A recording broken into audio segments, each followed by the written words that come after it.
আসসালামু আলাইকুম বন্ধুরা, কেমন আছেন সবাই? অনেক দিন পর একটি লং ভিডিও নিয়ে চলে আসলাম। মাঝে অনেক ডিপ্রেশনে চলে গেছিলাম। অনেকে কষ্ট করে না, ভিডিও করে না, তবু তারা মনিটাইজেশন পাইছে, কিন্তু আমি পাইনি। সেজন্যে অনেক নিজেকে কাজের প্রতি আগ্রহ হারিয়ে ফেলেছিলাম। তো যাই হোক, আবার নতুন একটা ভিডিও নিয়ে চলে এসেছি। আপনারা কে কে আমার মতো ডাল লাভার আছেন? দেখেন, আপনারা কি ডালের ভর্তা খেতে ভালোবাসেন? তাহলে আমার মতন একদিন করে দেখতে পারেন কেমন লাগে। আমি এই যে ডালটা প্রথমে সিদ্ধ করে নিয়েছি, তার মধ্যে একটু কাঁচামরিচ দিয়েছি অল্প করে, আর লবণ দিয়েছি, একটা পেঁয়াজ দিয়েছি, একটু রসুন দিয়েছি। পরে তেলে বাগার দিব, সেজন্যে দেখেন বাগার দেওয়ার জন্য আমি কয়েকটা মরিচ নিয়ে নিয়েছি, তারপর রসুন বাটা দিছি, রসুন থেতো করে দিয়েছি, সাথে পেঁয়াজ কুচি দিয়েছি। এখানে অবশ্য আমি শুকনা মরিচকে মিস করছিলাম, দেখলাম ঘরে একটাও শুকনা মরিচ নেই, সেজন্য শুধু কাঁচা মরিচ দিয়ে দিয়েছি। আপনারা একটু শুকনা মরিচ দিয়ে নিতে পারেন। তারপর এখানে বাগার দিলে অনেক মজা হবে। এই যে দেখেন, আমি প্রথমে লাল লাল করে ভেজে নিব।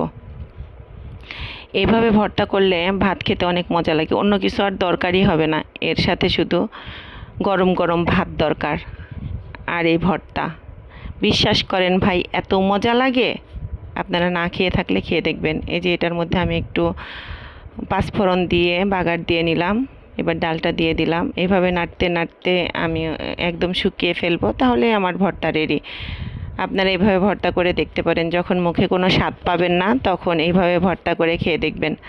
আমার তো অনেক মজা লাগে ভাই, আমি এখনই এই ভর্তাটা করেছি, এক থালা ভাত খেয়ে নিব, আমার মেয়েকেও খাওয়াবো, আমিও খাবো।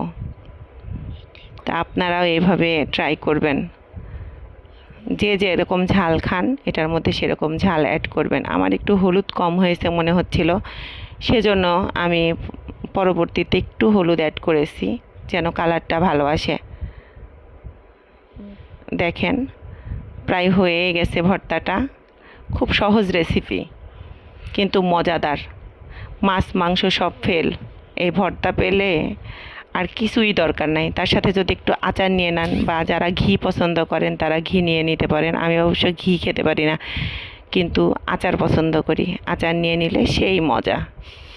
অনেক দিন ভিডিও দেই নাই, মানসিকভাবে অনেক ইয়ে ছিলাম। মেয়েটা অসুস্থ, সারাদিন খায় না, না খেয়ে খেয়ে এমন মেজাজ খারাপ করে, সব সময় কান্নাকাটি করে, শুধু বুকের দুধ খাবে।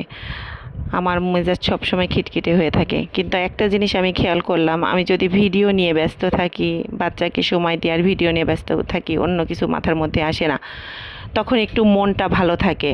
তো আমি এখন থেকে আবার আপনাদের মাঝে ফিরে এসেছি নতুন নতুন ভিডিও নিয়ে। আপনারা লাইক কমেন্ট শেয়ার করে পাশে থাকবেন। আল্লাহ হাফেজ।